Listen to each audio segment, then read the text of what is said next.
Gloire à Dieu, soyez bénis. Nous allons prier le Seigneur.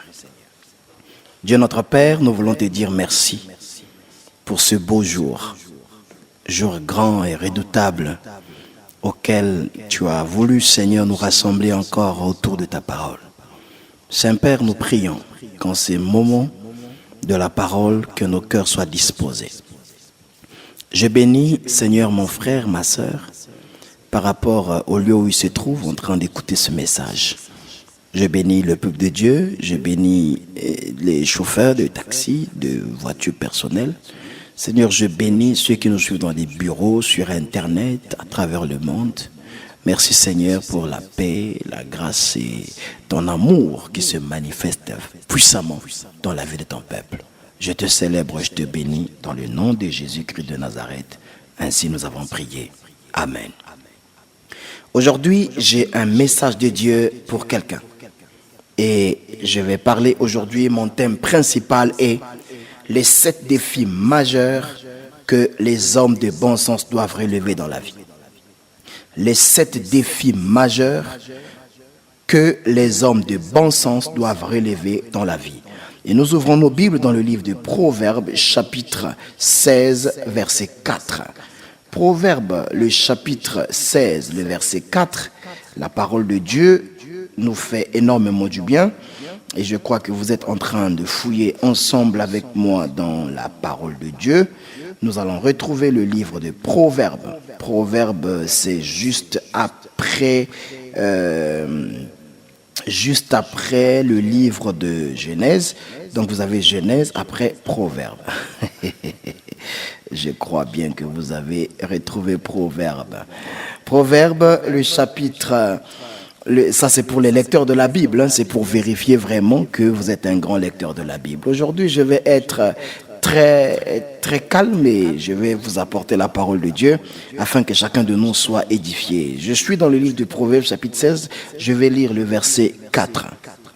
Au nom du Seigneur Jésus-Christ, le Seigneur a tout fait dans un but précis. Il a même créé ceux qui agissent mal pour le jour où ils seront punis. Je reprends. Le Seigneur a tout fait pour un but précis.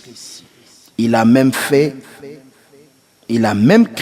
ceux qui agissent mal pour le jour où ils seront punis.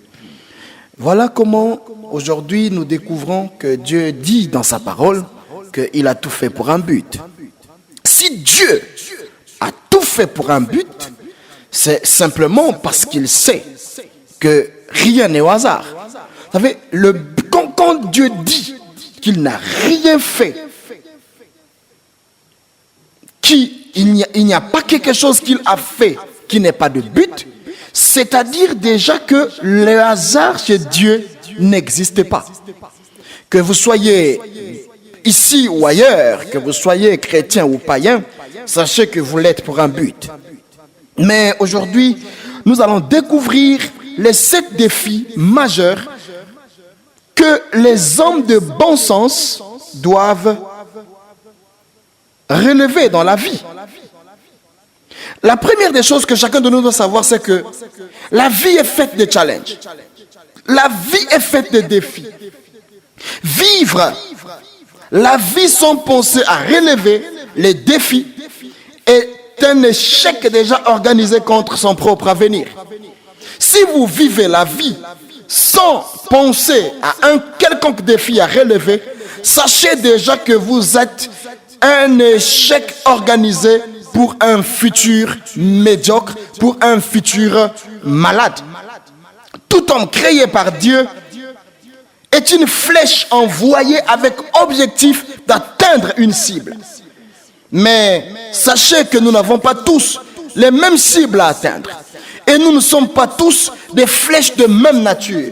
Il y a des flèches de feu, des flèches de bois, il y a des flèches directement qui sont lancées, il y a des flèches qui sortent des carquois, mais tout ça sont des flèches qui sortent avec un but. Chaque être humain est un homme créé avec un but.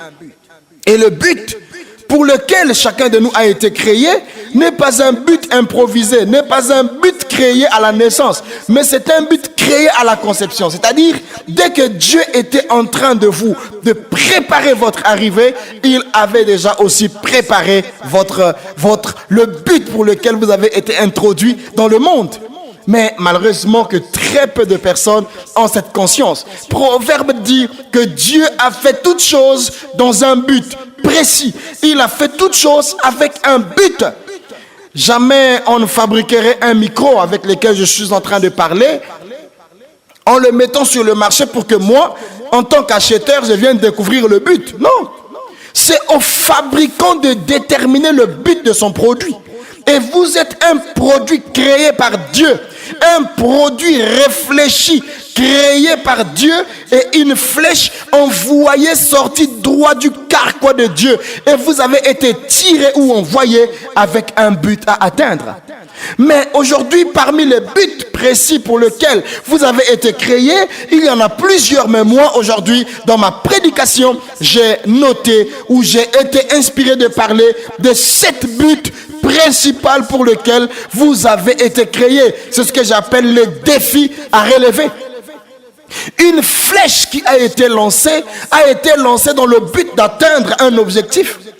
Une flèche qui a été lancée en ciblant quelque chose, en ciblant un objet, en ciblant un animal. Et laissez-moi vous dire que vous êtes sur cette terre pour cibler, pour atteindre cette cible. Ce sont des cibles que moi j'ai énumérées, que je vais partager avec vous. Mais au-delà de ça, il y a d'autres signes que vous allez découvrir. Le premier défi que tout homme doit relever, c'est le défi de vivre. Quelqu'un me dirait, mais prophète Ézéchias, nous on n'a pas de problème, Ninos. Nous vivons déjà. Mais vivre est un but. Vivre est un problème. Vivre est un défi majeur. Et parmi les défis majeurs de la vie, il y a les défis de vivre. Vivre est un défi, comme je suis en train de le dire. Vivre, c'est quoi? C'est faire face à de bons comme de mauvais moments, comme de mauvais jours. Dans la vie, quand vous acceptez de vivre, c'est-à-dire que quand vous avez accepté de naître, parce qu'il y a d'autres qui meurent à la naissance. Il y a d'autres qui, après la naissance, sont déclarés mort-nés. Il y a d'autres qui sont déjà nés dans le ventre.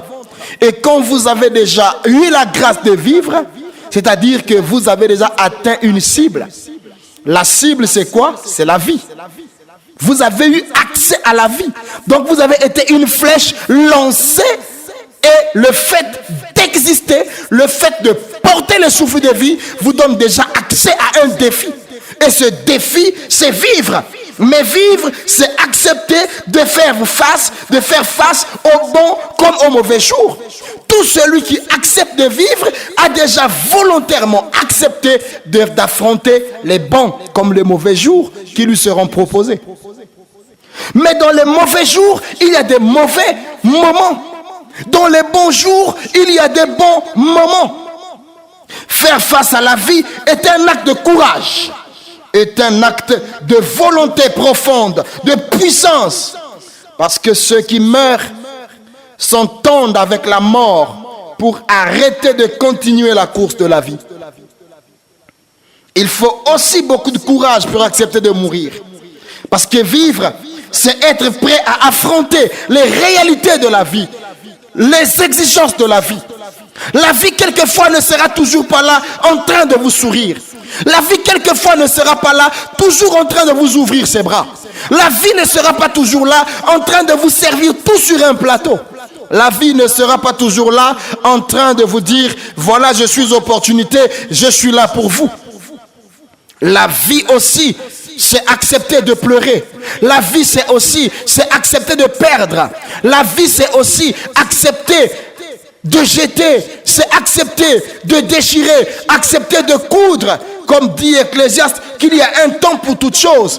Mais si vous savez qu'il y a un temps pour toute chose, s'il y a un temps pour toute chose, c'est toute chose là, c'est dans la vie, au courant de la vie, durant votre existence, durant de votre naissance à votre mort. Il y a des réalités, il y a des bons moments, il y a des bons jours. Et si vous avez accepté de vivre, c'est que c'est un défi.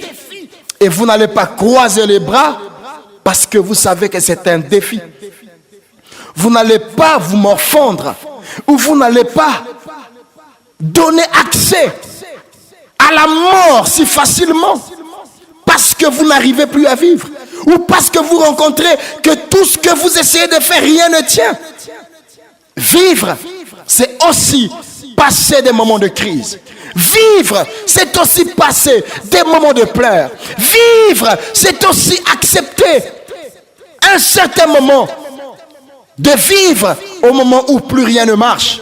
Raison pour laquelle le psalmiste David dit, même quand je marche dans la vallée de l'ombre de la mort, vivre, c'est aussi un jour traverser la vallée de l'ombre de la mort. Je suis quelquefois sidéré de voir tous ces chrétiens qui pensent qu'avec Dieu, tout va bien. Mais écoutez, cette femme qui avait eu l'enfant, qu'on appelait la Sunamite, elle a eu l'enfant.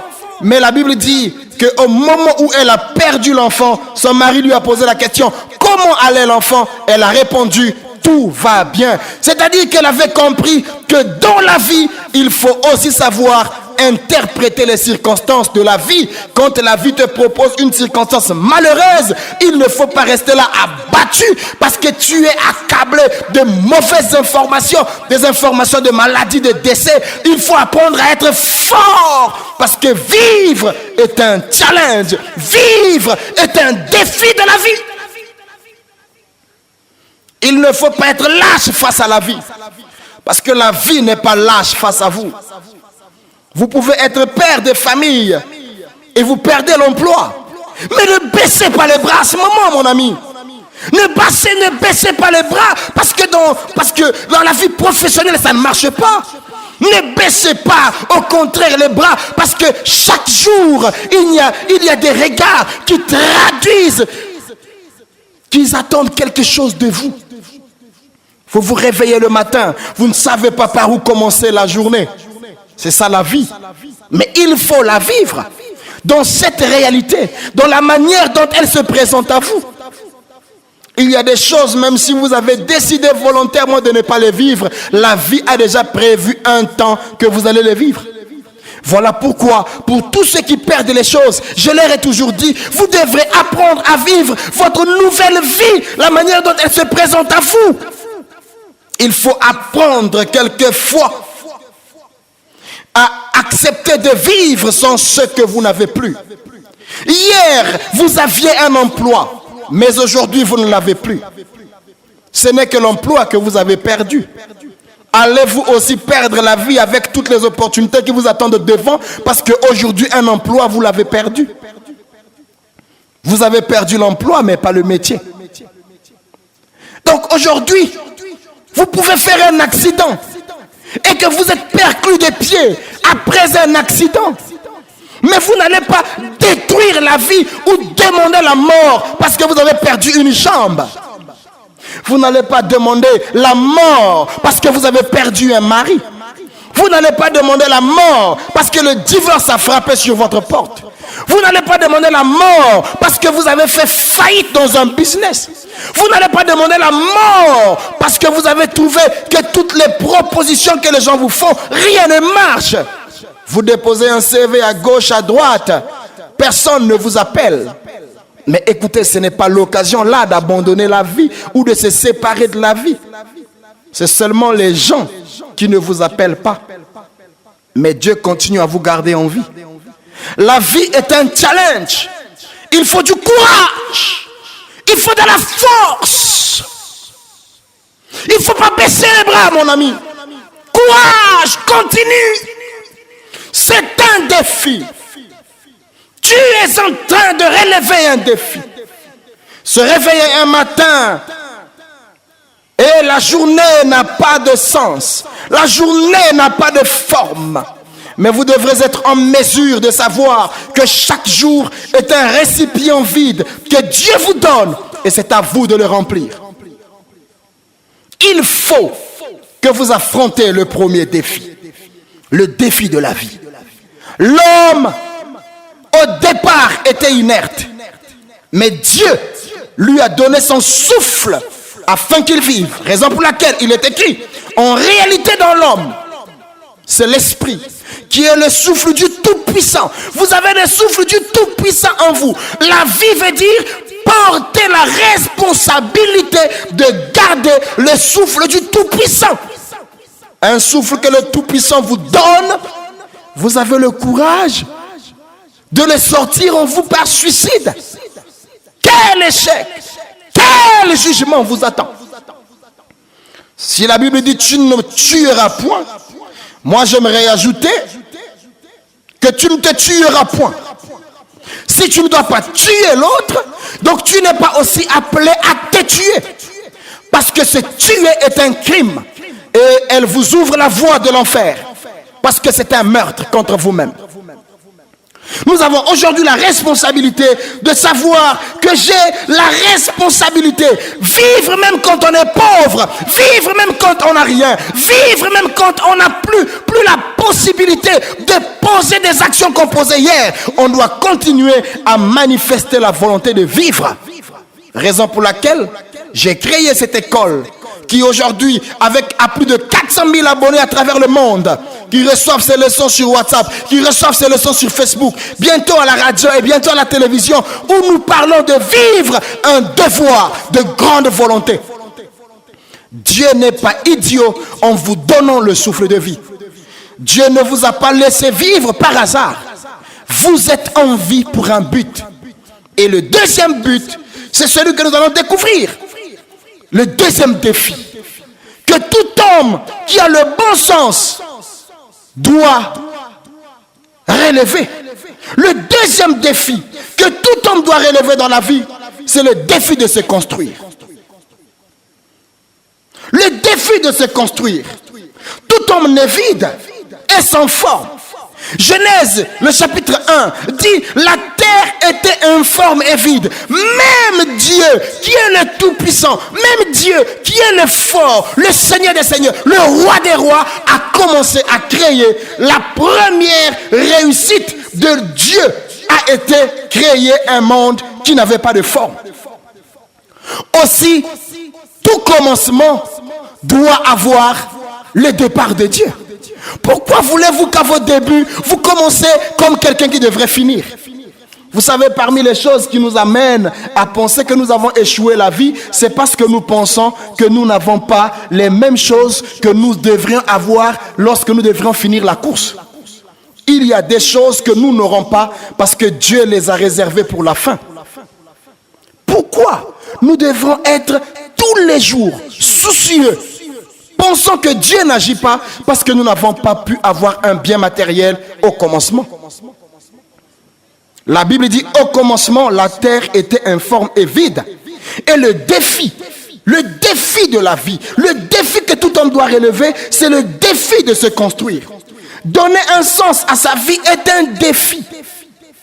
L'homme qui naît vide, oui, il naît vide, mais il faut après de temps avoir une forme.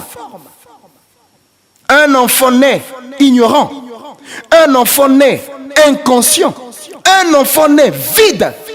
Mais au fil des temps, il doit affronter ce défi, quitter l'étape du début. Parce que le début, c'est le vide. Le début, c'est sans forme. Le début, c'est tout ce qui n'a pas de sens autour de nous. Mais nous devrons savoir que l'instruction est le premier outil que Dieu nous donne pour donner un sens à la vie. L'homme qui naît vide, après, commence à se construire. Mais le premier outil dans lequel l'homme se construit, ce ne sont pas les immeubles. Ce ne sont pas les biens matériels qui nous entourent. Mais c'est le défi de l'instruction. Et tout homme a le droit de rechercher l'instruction. L'instruction, c'est le nombre d'informations qu'on loge au-dedans de notre être spirituel, moral intellectuelle pour développer tous les autres sens que Dieu nous a donnés pour que notre vie ait un sens. Il faut que chaque être humain ait cette conscience. L'homme doit arrêter de se tuer par l'ignorance. Osée chapitre 6, 4, verset 6 dit quoi? C'est par ignorance que mon peuple est détruit. Mon peuple est détruit par manque, pas par ignorance, par manque de connaissance. Et le manque de connaissance est un facteur majeur qui vous gardera à terre. Est un facteur majeur qui vous gardera sans avenir, sans sens. Le manque d'information, le manque d'instruction. Et aujourd'hui, l'instruction est à notre portée. Nous l'avons dans la rue, nous l'avons à l'église, nous l'avons à la maison, nous l'avons à l'école, nous l'avons dans les livres, nous l'avons à travers des médias. Pour ceux qui vont suivre des médias avec une bonne raison et une bonne conscience. Tout être humain dans le défi de la construction de la vie, dans le défi de se construire, doit passer par les 5 étapes de Pentateuque. C'est que j'enseigne, les 5 étapes de Pentateuque. Il faut que vous construisez sur base des 5 étapes, des 5 premiers livres de la Bible. La Bible a commencé avec 5 premiers livres qu'on appelle Genèse, Exode, Lévitique, Nombre et Deutéronome. Genèse, ça veut dire les commencements. Dieu a commencé. Il y a eu les commencements de la vie. Genèse nous retrace les commencements de la vie sur terre. Il y a eu un commencement dans la création. Dieu a créé le monde. Il a créé l'homme. Il y a eu les commencements de la vie sur la terre par Adam. Ainsi de suite jusqu'à ce que nous arrivons à la formation du peuple d'Israël. Il y a eu les commencements. Et tout homme doit commencer. Il ne faut pas paraître. Les hommes qui n'ont pas de commencement paraissent. C'est pour cela que la Bible fait la différence entre le livret et le blé. La Bible dit que le blé poussa, mais le blé parut. C'est-à-dire qu'on n'a pas connu l'origine du livret parce que le livret a été planté à l'absence du propriétaire du champ. Il ne faut pas paraître. Il faut jamais avoir honte de commencer là où Dieu voudrait que nous commençons. Tout le monde n'aura pas les mêmes débuts et nos débuts ne se ressembleront jamais étant donné que nous n'avons pas tous eu les mêmes origines de famille, les mêmes origines dans les préparations des parents. Donc nous n'avons pas tous les mêmes départs. Et au commencement, il faut affronter Genèse. Il faut que vous ayez une Genèse dans votre vie. Deuxième livre de Moïse, c'est l'Exode. L'Exode, c'est la sortie ou le départ. Il faut quitter le point du commencement. Vous n'êtes pas appelé éternellement à rester à vos débuts, comme à vos débuts. Les années qui passent, les mois qui passent, les semaines qui passent, les heures qui passent, doivent aussi marquer un point en avant par rapport à vos débuts. Vous ne pouvez pas continuer à caresser vos débuts parce que la vie est dure. Mais il faut faire un pas. Il faut qu'il y ait un commencement et qu'il y ait un exode. L'exode vous amène à poser le premier pas. Écoutez, les gens veulent courir, les gens veulent marcher, mais ils ont peur de poser le premier pas dans la vie. Ce que j'aime dire souvent, qu'un bébé, il naît, il ne sait pas marcher. Mais après un certain moment, il fait son exode. Il commence à poser le premier pas. Mais les premiers pas pour l'enfant ne sont pas faciles. L'enfant essaye, il tombe, il se relève. Mais c'est dès le début, dès le premier pas qu'il essaie de poser ses premiers pas, que l'enfant finit par prendre goût de marcher. Et une fois qu'il a pris goût, il marchera toute la vie. Un enfant qui a peur de poser le premier pas au départ parce qu'il a honte de tomber, ne marchera jamais jusqu'à la fin de sa vie. Ainsi donc, il faut que nous ayons cette humilité de pouvoir dire, j'ai commencé faiblement, mais je vais aussi avancer lentement pour qu'un jour, je réussisse à construire ma vie.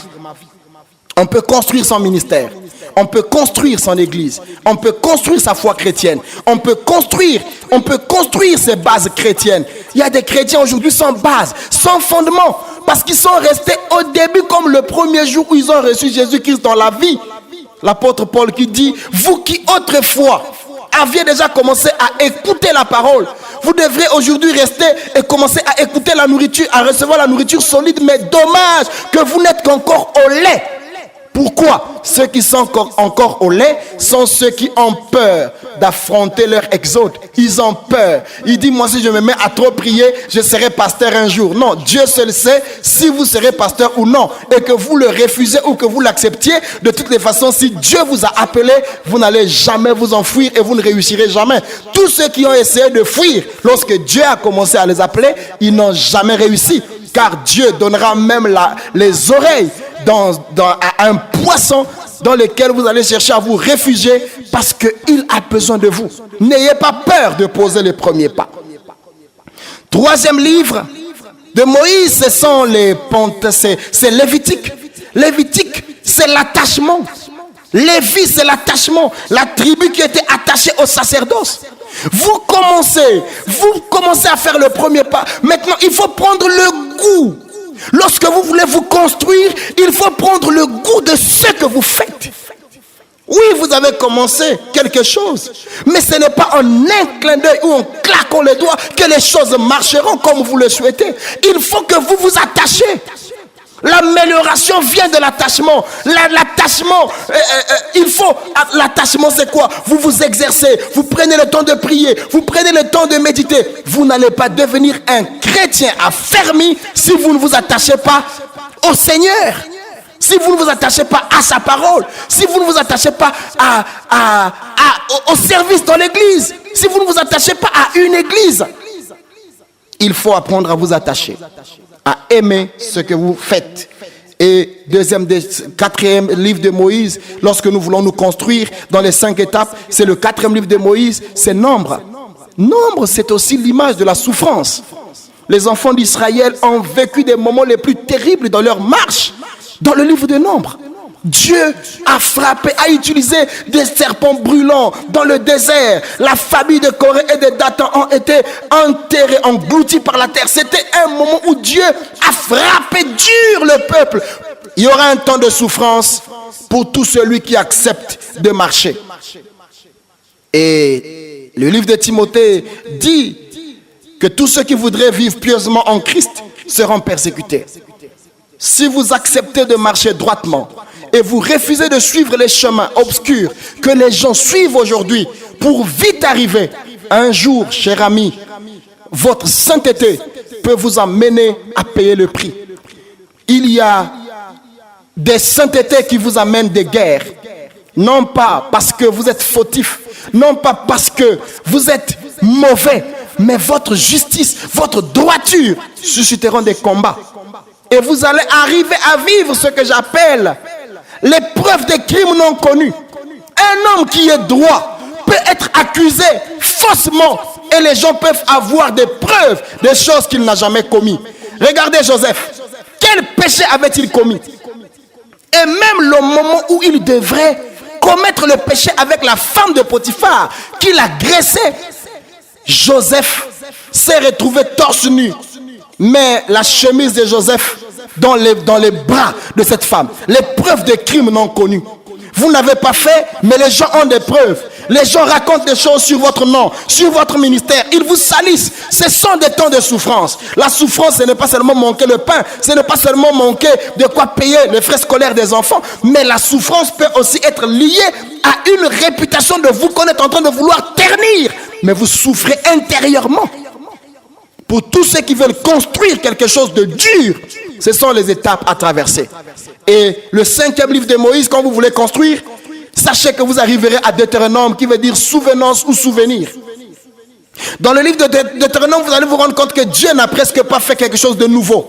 Chaque fois que le peuple d'Israël était en difficulté, il leur disait: souviens-toi, j'étais le Dieu qui t'a fait traverser le chemin du désert. Je t'ai fait traverser le désert. Je t'ai fait traverser la mer Rouge à sec. J'ai vaincu, je t'ai fait vaincre le Jéricho. Tu as vaincu les Amalécites. Tu as vaincu, souviens-toi.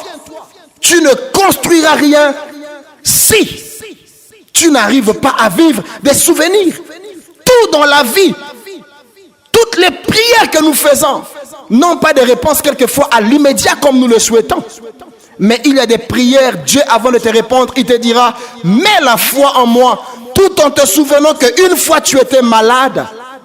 N'est-ce pas moi qui t'avais guéri? Mais pourquoi tu continues à avoir le doute? Si je suis le Dieu qui te guérit, aujourd'hui Tu es malade. Mais souviens-toi, autrefois, quand tu étais malade, j'étais Jéhovah Rapha pour toi. Donc aujourd'hui, rien n'a changé. Ni le temps, ni les époques, ni la nature de ta maladie que tu as aujourd'hui ne changeront la puissance de ma main. Je continue à rester Jéhovah Rapha, l'Éternel qui te guérit de ta maladie et de toutes tes infirmités.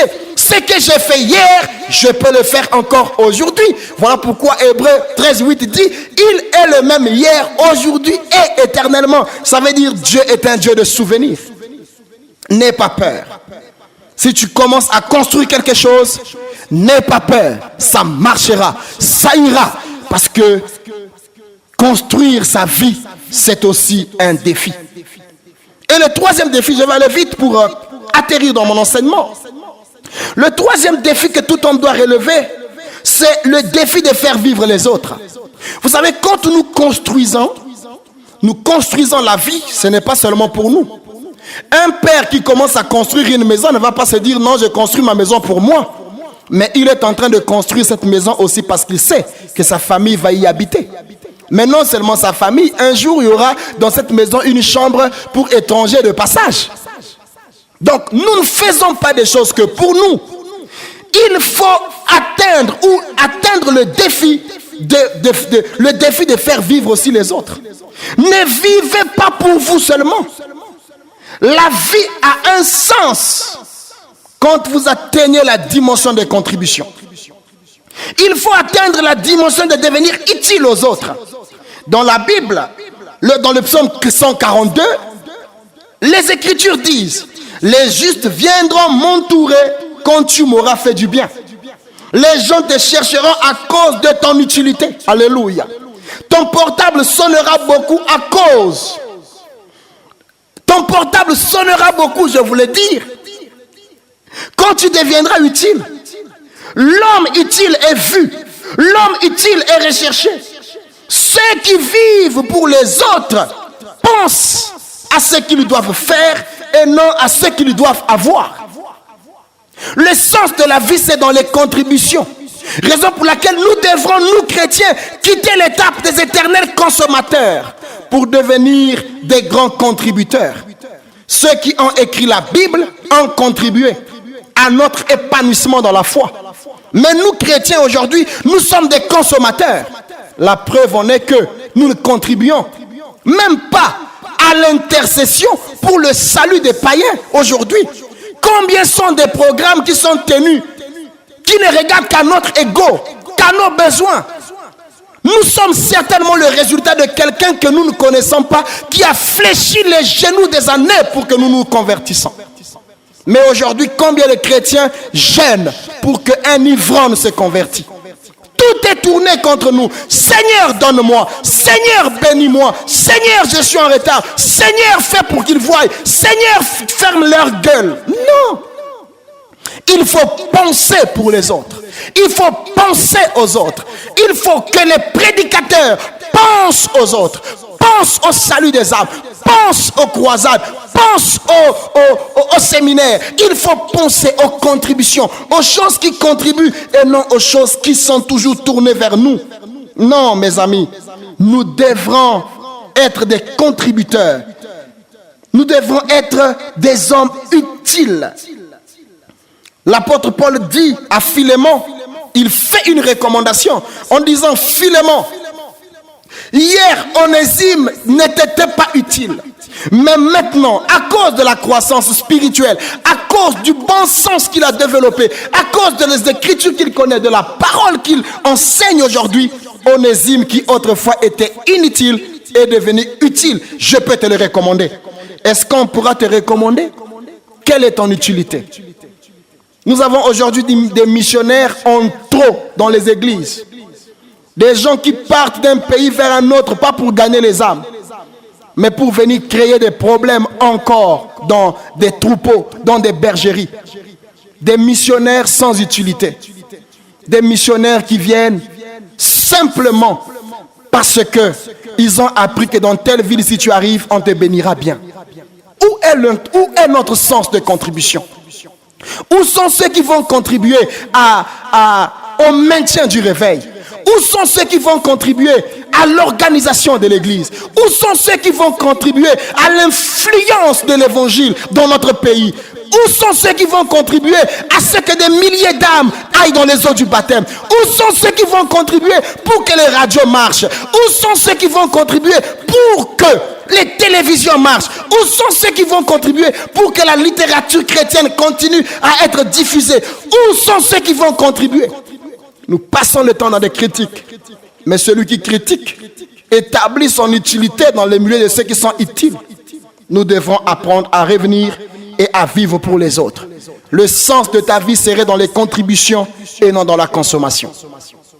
Nous devrons être des contributeurs. Je suis en train de prêcher l'évangile parce que je dois contribuer à l'affermissement de la foi de quelqu'un et à ce qu'un païen quitte le monde des ténèbres pour le monde de la lumière de Jésus-Christ. C'est ça l'objectif pour lequel je prêche et je contribue à la foi de quelqu'un. Et le quatrième objectif ou le quatrième défi que tout homme doit relever, c'est le défi de s'améliorer. Tout homme commence en tâtonnant, mais le tâtonnement c'est pour un temps. Les hommes qui tâtonnent toute la vie sont ceux qui refusent de se former. Un homme qui refuse la formation aujourd'hui a décidé de rester débrouillard toute la vie. Ce que tu fais n'est pas mauvais, mais la manière de le faire certainement est mauvaise. Raison pour laquelle il faut aller vers l'amélioration. Améliore-toi. Tu dis que tu ne gagnes pas gros, mais est-ce que la manière dont tu présentes ton produit est bien? Est-ce que la manière dont tu présentes le produit est acceptable? N'oublions pas que la vie est faite de classes sociales. Tu peux avoir un bon produit, mais s'il est mal emballé, il ne sera acheté que par les gens d'une certaine classe. Un manioc qui est vendu dans la rue n'a pas le même prix que le manioc qui est vendu dans un supermarché. Pourquoi? C'est parce que le manioc qui sera certainement vendu dans un supermarché aura une meilleure condition d'emballage. Il faut que nous améliorons nos églises. On ne peut pas continuer à rester toujours là en disant le réveil, nous sommes en avance, nous sommes excellents, si même les conditions de nos lieux de culte ne sont pas améliorées. L'église a commencé il y a 3 ans, il y a 4 ans, mais regardez toujours les conditions dans lesquelles les gens prient. Est-ce que cela est aussi mauvais si nous améliorons les conditions de notre sonorisation? Si nous améliorons les conditions de notre décor, si nous améliorons les conditions de la devanture de notre église. Il y a des églises devant lesquelles quand tu passes, il y a de la boue, il y a des poubelles. Mais ce n'est pas la faute à ce que ce n'est pas mauvais si nous investissons à l'amélioration des conditions de nos lieux de culte. Un ministère doit s'améliorer. La manière de prêcher doit s'améliorer. On a prêché avec des fautes aujourd'hui, oui, avec même des erreurs en disant le Saint-Esprit ne parle pas français, il ne s'occupe pas de ça. Mais sachez que même les fautes qu'on commet en parlant peuvent être des occasions de critique ou de murmure à ceux qui nous écoutent. Ça peut être un obstacle, une affiche conçue avec une faute de français, de grammaire ou d'orthographe, peut être une occasion de chute pour la foi de quelqu'un qui est aussi intellectuel.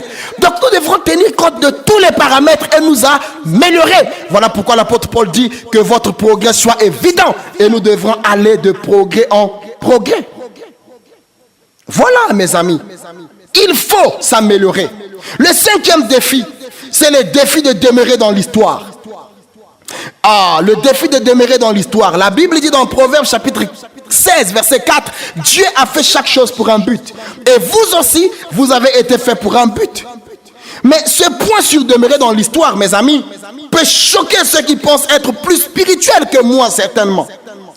Tu es sur terre pour demeurer à jamais.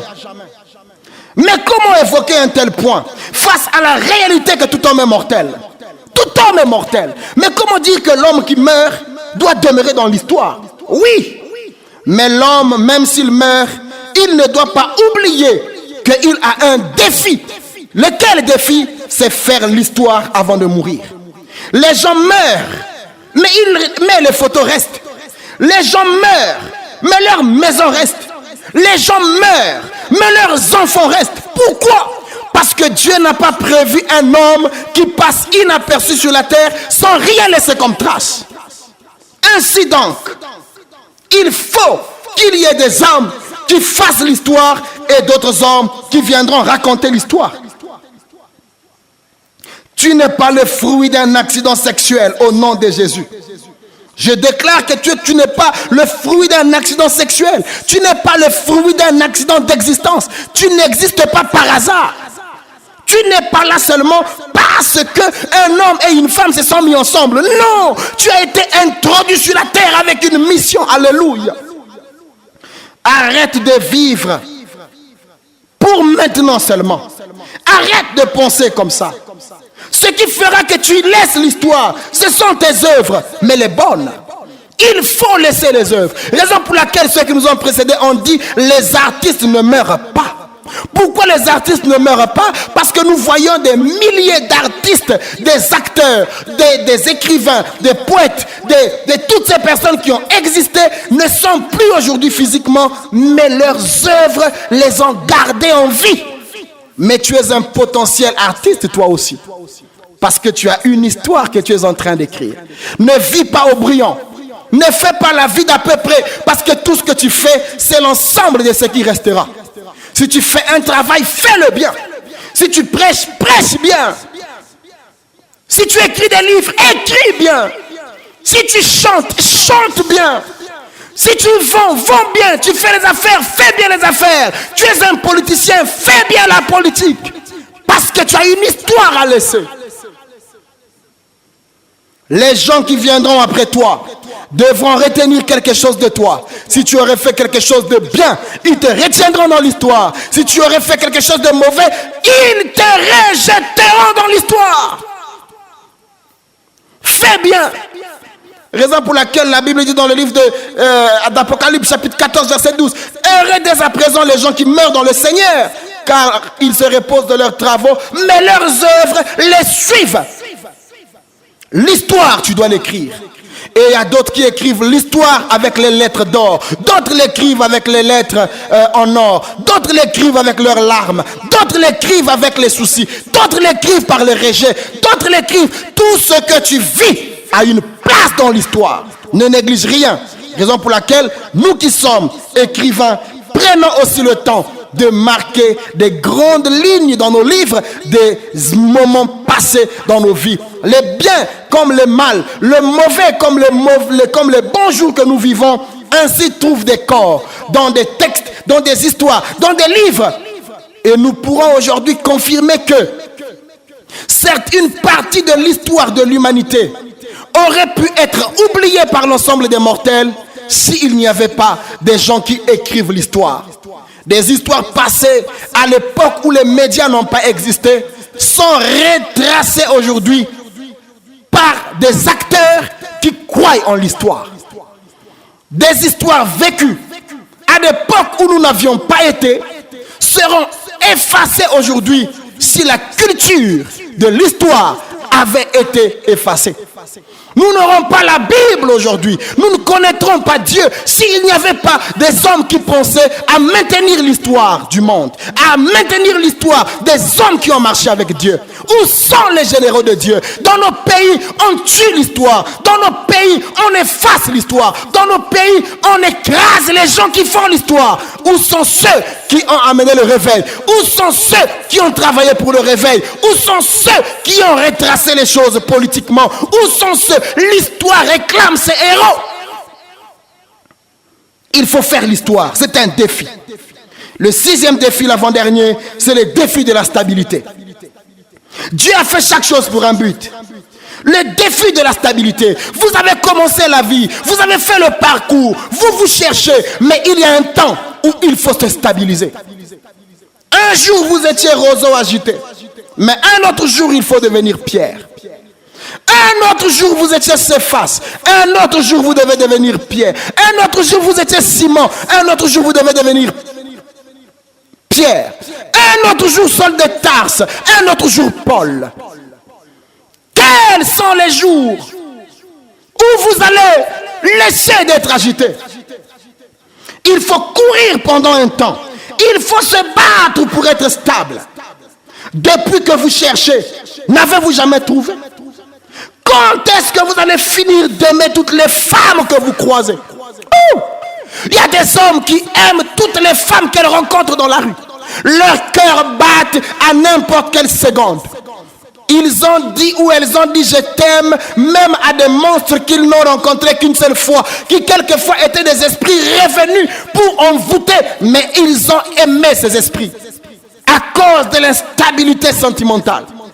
D'autres se sont livrés, ont perdu leur virginité avant le temps par manque de stabilité.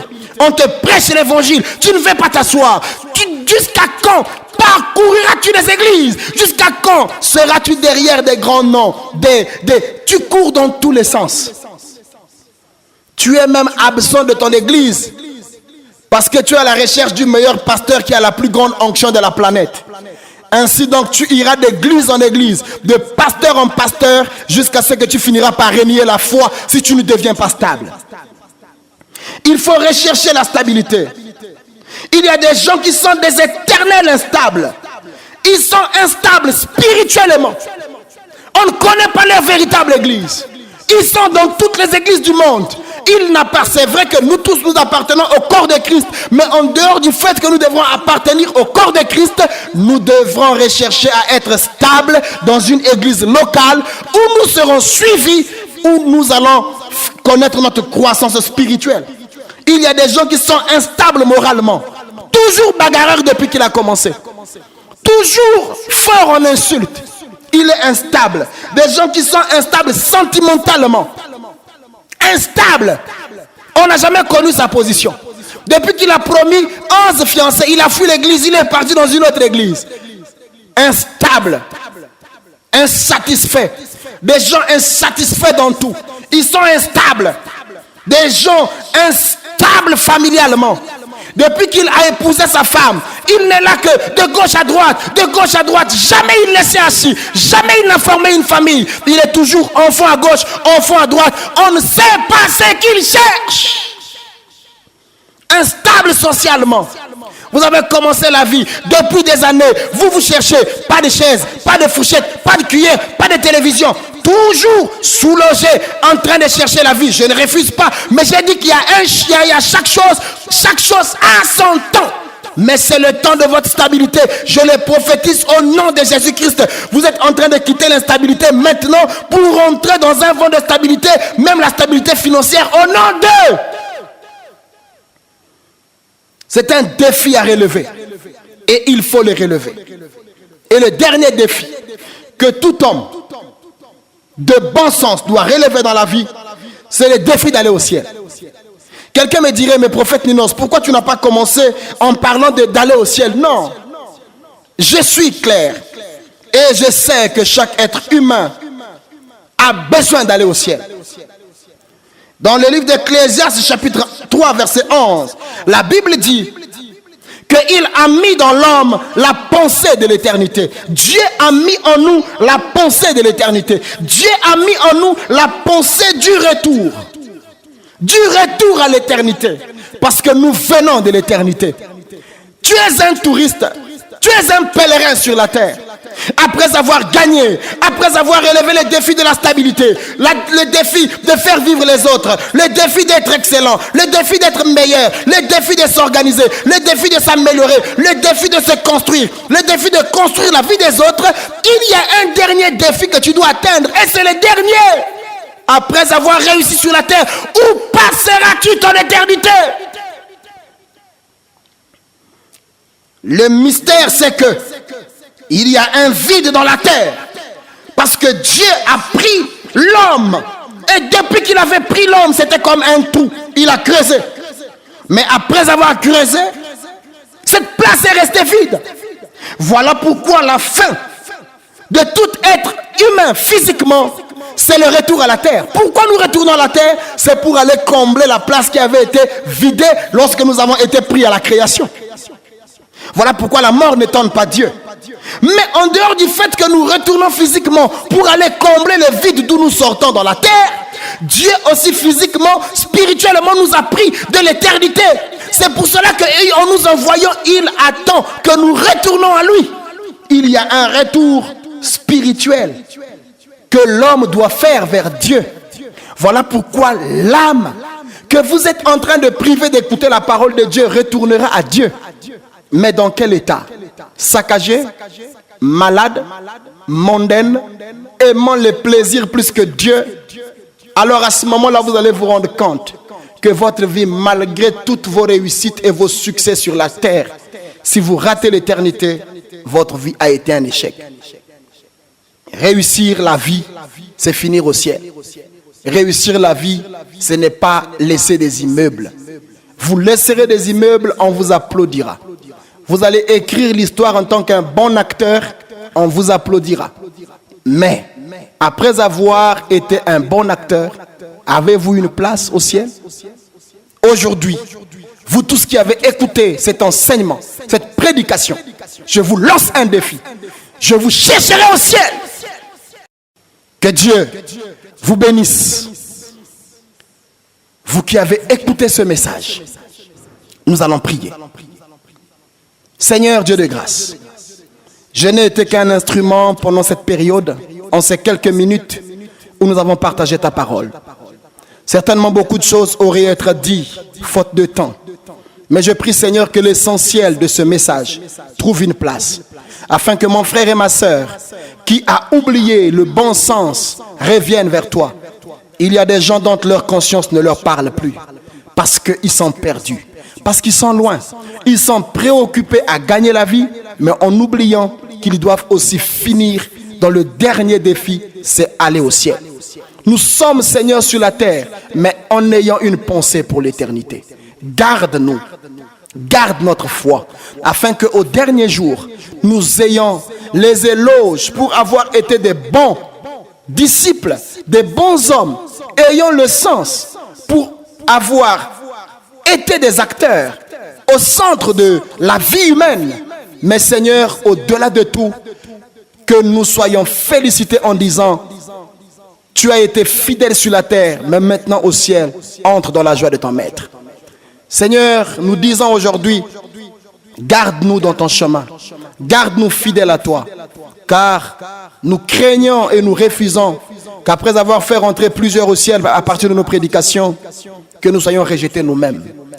Garde-nous Seigneur et mets en nous la pensée de l'éternité, qu'à partir d'aujourd'hui, nous fassions tout, mais en pensant à ce dernier jour et à ce retour éternel à nos sources véritables. Tu es notre Père et notre Dieu. Bénis ces gens, bénis ces frères, bénis ces sœurs et bénis tous ceux qui ont écouté cette prédication à travers de la radio, à travers de leur véhicule, de leur bureau, à travers de l'internet, dès maintenant et à jamais. Que toute la gloire te revienne dans le nom de Jésus-Christ de Nazareth. Ainsi nous avons prié. Amen. Amen.